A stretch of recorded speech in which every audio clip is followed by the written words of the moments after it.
அல்ஹம்துலில்லாஹி ரபில் ஆலமீன். அல்லாஹும்ம ஸல்லி அலா முஹம்மதின் வலா ஆலி முஹம்மதின் வபாரிக் வஸல்லிம் அலைஹி. அஸ்ஸலாமு அலைக்கும் வரஹ்மத்துல்லாஹி வபரகாத்துஹு.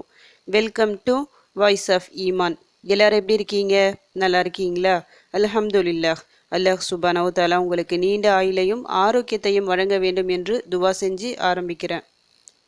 அல்லாஹ் சுப்ஹானஹு வ தஆலா எந்த ஒரு மனிதனையும் அவனது சக்திக்கு மீறி என்றைக்குமே சோதிக்க மாட்டான். ஒரு சோதனை அவனுக்கு கொடுத்தா கண்டிப்பாக அந்த மனிதனால் அந்த சோதனையை தாங்க முடியும். அதற்கு ஏற்ற மாதிரி தான் அந்த கஷ்டம், அந்த பிரச்சனைகள் எல்லாமே வரும். யாராலையும் சொல்ல முடியாது இந்த கஷ்டத்தை என்னால் தாங்கவே முடியாது சொல்லிட்டு. சில நேரங்களில் நாம் சொல்லலாம், அது நாமளாக சொல்கிற ஒரு விஷயம். நம்மளால் தாங்க முடிஞ்சதால் தான் அந்த ஒரு சுச்சுவேஷனை நம்ம தாண்டி வந்திருப்போம். அந்த நேரத்தில் நமக்கு கடுமையாக தெரிஞ்சாலும் அதை தாண்டி நீங்கள் நினச்சி பாருங்கள், நமக்கே ஆச்சரியமாக இருக்கும். இவ்வளோ பெரிய கஷ்டத்தை எப்படி நாம் தாங்கணும் அப்படி சொல்லிட்டு. ஏன்னா அந்த மனநிலை நமக்குள்ளே இருக்குது. இன்னொரு விஷயமும் இதில் இருக்குது. எந்த அளவுக்கு நமக்கு மனதில், அதாவது நம்ம உள்ளத்தில் எவ்வளவு அதிகமாக ஈமான் இருக்கோ அந்த அளவுக்கு அல்லாஹ் நம்மை சோதிப்பான். ஏன்னா அல்லாஹ் சுப்ஹானஹு வ தஆலா யாரை அதிகமாக சோதிச்சிருக்கிறான்? நபிமார்களை. ஏன்னா நபிமார்களை பொறுத்த வரைக்கும் ஈமானுக்கு அவங்களுக்கு எந்த குறைவும் இருக்காது. அல்லாஹ்க்காக எதுவுமே அவங்க செய்வாங்க, எல்லாத்தையும் செய்வாங்க. அதனால தான் நிறைய விதங்களில் அல்லாஹ் அவர்களை சோதித்தான். நபிமார்களை சோதித்தான். அடுத்து சஹாபாக்கள் சோதிக்கப்பட்டனர்.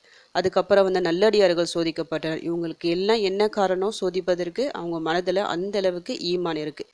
பேர் சொல்லி நம்ம பார்த்துருப்போம். இப்போ இருக்கிற நிறைய ஒரு சூழ்நிலையில் யாருக்கு நிறைய பிரச்சனைகள் வருதோ, நிறைய கடனால் இருப்பாங்க, நிறைய வறுமையால் சோதிக்கப்படுவாங்க. அவங்கள பார்த்து சொல்லுவாங்க, இவங்க என்ன பாவம் பண்ணாங்களோ இந்த அளவுக்கு கஷ்டத்தில் இருக்கிறாங்க சொல்லிட்டு. அப்படி என்றைக்குமே சொல்லக்கூடாது. ஏன்னா நம்மக்கிட்ட அதிகமாக நம்ம உள்ளத்தில் எவ்வளவோ அதிகமாக ஈமான் இருக்கோ அவ்வளவு சோதனை கடுமையாகும். ஏன்னா சோதிக்க சோதிக்க தான் அந்த ஈமான் இன்னும் பலப்படும். இப்போ ஒரு சோதனை வருது, அந்த சோதனையை நம்மளால் தாங்க முடியுது, அல்லாஹ் என்னை காப்பாற்றுவான்னு சொல்லிட்டு ஒரு ஈமான் உள்ளுக்குள்ளே வருது பார்த்தீங்களா? அதுக்கேற்ற மாதிரி தான் சோதனை இருக்கும். ஏன்னா ஒரு சோதனையில் நிறைய பேர் மனசு மாறி போயிடுவாங்க. அப்படிப்பட்டவங்களுக்கு சோதனை நீடிக்காது, அப்படியே விட்டுருவான். இந்த உலக வாழ்க்கையை அவங்களுக்கு இன்பமாக அல்லாஹ் காமிச்சிடுவான். எல்லாத்தையும் சேர்த்து ஒரு பிடியாக பிடிச்சிடுவான். இந்த உலகத்தின் கடைசியிலேயே அவங்களுக்கு நெருக்கடியான வாழ்க்கை இருக்கும், மறுமையிலும் நெருக்கடி இருக்கும். ஆனால் ஈமான் உள்ளவர்களுக்கு அந்த நேரத்தில் அந்த சோதனை கடுமையாக இருந்தாலும் நமக்கு, அதாவது அது பாதிக்கப்பட்டிருக்காங்க பார்த்தீங்களா, அந்த கஷ்டத்தால் அவங்களுக்கு அது லேசாக்கி தருவான். அவங்க மனசில் ஒரு நம்பிக்கை இருக்கும், நிச்சயமாக இதிலிருந்து நம்ம கடந்து வந்துடுவோம் சொல்லிட்டு அந்த ஒரு துன்பத்திலையும் ஒரு இன்பத்தை தருவான். அதனால சோதனைகள் அதிகமாகும் போது என்றைக்குமே கவலைப்படாதீங்க. அல்லாஹ் நாடி இருக்கிறான். அல்லாஹ் நாடி இருக்கிறதால தான் உங்களுக்கு சோதனைகளை அதிகமாக தரான். இப்படி கடுமையான சோதனைகள் வரும்போது ஓதுற மாதிரி ஒரு சின்ன ஒரு துவாவை நான் சொல்கிறேன். ரொம்ப சூப்பரான ஒரு துவா. இந்த துவாவை நீங்கள் எவ்வளவோ அதிகமாக சோதனையில் ஓதுறீங்களோ அந்த சோதனையை அல்லாஹ் நீக்கி அதை விட பல மடங்கு உங்களுக்கு செல்வத்தை தருவான், அந்தஸ்து தருவான், எல்லாமே உங்களுக்கு கிடைக்கும். அவ்வளவு அற்புதமான ஒரு துவா. அந்த துவா என்னன்னா, அன்னி மஸ்ஸனியத்துரு வ அந்த அர்ஹமுர் ரஹிமீன். அன்னி மஸ்ஸனியத்துரு வ அந்த அர்ஹமுர் ரஹிமீன். அன்னி நிச்சயமாக எனக்கு, மஸ்ஸனியத்துரு கஷ்டம் தீண்டியுள்ளது, வ அந்த நீயோ அல்லாஹ், வ அர்ஹமுர் ரஹிமீன் கருணை செய்பவர்களிலெல்லாம் கிருபை செய்பவன். இந்த ஒரு துவாவை யார் ஓதுனாங்கன்னா அய்யூப் அலைஹிஸ்ஸலாம் அவர்கள். பொதுவாக நபிமார்கள் அதிகமாக சோதிக்கப்பட்டார்கள். அதுலேயும் அந்த நபிமார்களிலேயே நிறைய சோதிக்கப்பட்ட ஒரு நபினா அய்யூப் அலைஹிஸ்ஸலாம் அவர்கள் தான். அவங்களுக்கு நிறைய செல்வம் இருந்தது, அல்லாஹ் இஷ்டத்துக்கும் கொடுத்துருந்தான். அந்த ஊர்லேயே ரொம்ப அந்தஸ்து உடையவராக, செல்வந்தராக இவங்க இருந்தாங்க. 70 வயசு வரும்போது அவங்களுக்கு என்ன நடக்குதுன்னா அல்லாஹ் சோதனையை தரான்.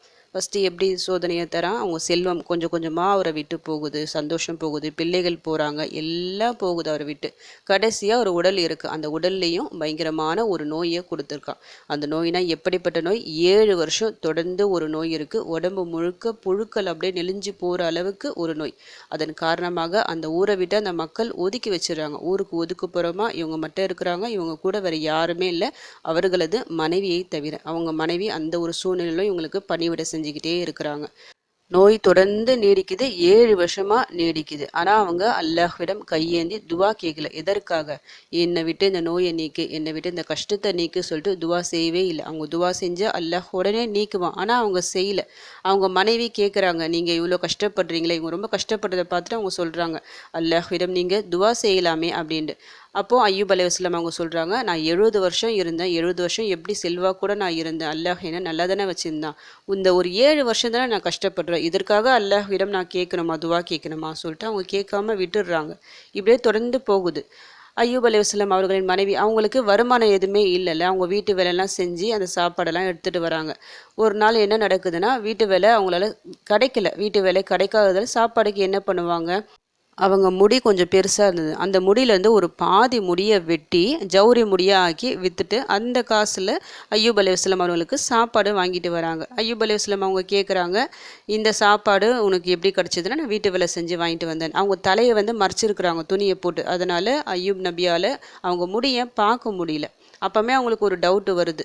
இருந்தாலும் மறுநாளும் இதே மாதிரி தொடருது. மறுநாளும் அவங்களுக்கு வேலை கிடைக்கல, கையில் காசு இல்லை. அதனால் மிச்சம் இருக்கிற முடியும் வெட்டிட்டு அதையும் ஒரு ஜவுறு முடியாக அந்த காசை வாங்கி ஐயூப் அலைஹிஸ்ஸலாம் அவர்களுக்கு சாப்பாடு வாங்கிட்டு வராங்க. வீட்டில் நபிக்கு அவங்க சாப்பாடு பரிமாறும் போது அவங்க தலை மூடி இருக்குது. அப்போது ஐயூப் நபிக்கு டவுட்டு வருது, ஏன் 2 நாளாக தொடர்ந்து இப்படி இருக்கே, இந்த காசு உனக்கு எப்படி கிடச்சிது, சாப்பாடு எப்படி வாங்கினேன்னு சொல்லிட்டு திரும்ப திரும்ப கேட்கும்போது அவங்க உண்மையே சொல்கிறாங்க. அப்போ இவருக்கு ரொம்ப மனசு கஷ்டமாயிடுது. ஏன்னா தன்னால் தன்னுடைய மனைவியும் கஷ்டப்படுறாங்களே சொல்லிட்டு அந்த நேரத்தில் தான் அல்லாஹ்விடம் கையேந்தி துவா செய்கிறாங்க. அப்படி துவா கேட்கும்போது கூட என்ன சொல்கிறாங்க, என்னை விட்டு இந்த நோயை நீக்குன்னு சொல்ல, அன்னி மஸ்ஸனியத்துரு வ அந்த அர்ஹமுர் ராஹிமீன், என்ன இந்த நோய் இந்த துன்பம் என்னை தீண்டி இருக்கிறது, நீ கிருபையாளர்களுக்கு எல்லாம் கிருபையாளன்னு சொல்லிட்டு அல்லாஹ்வை புகழ்கிறாங்க.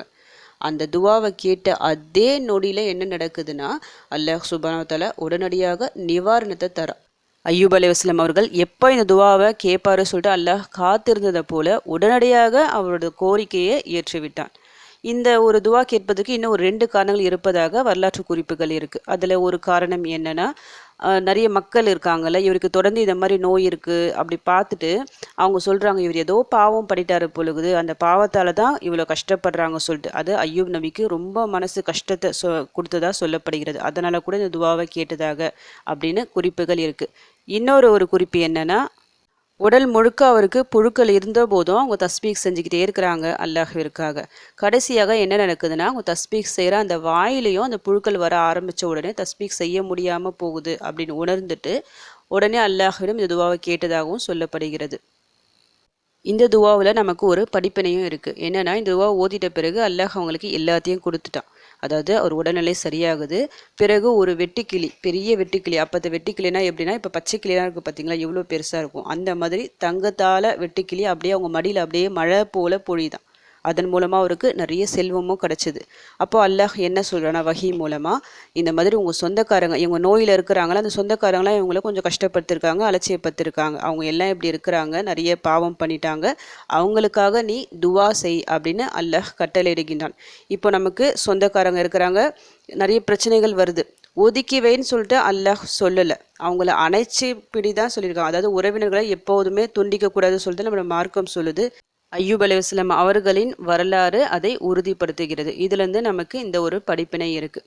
அப்போது இந்த ஒரு துவா நிறைய பேர் என்ன நினைக்கிறாங்கன்னா, இந்த ஒரு துவாவை நிறைய கடுமையான நோய் வந்தால் தான் ஓதணும் அப்படின்னு நினைக்கிறாங்க. அப்படி இல்லை, கடுமையான துன்பம் கஷ்டம் எது வந்தாலும் இந்த ஒரு துவாவை எடுத்து ஓதுங்க. அர்ஹமுர் ராஹிமின்னு சொல்லிட்டு அல்லாஹ்வின் இந்த சிறந்த ஒரு பெயர் இருக்குது. இந்த பெயரை கொண்டு நம்ம கேட்கும்போது அல்லாஹ் நமக்கு உடனே வாரி வழங்குவான், நம் மீது அந்த அளவுக்கு கருணை காட்டுவான்.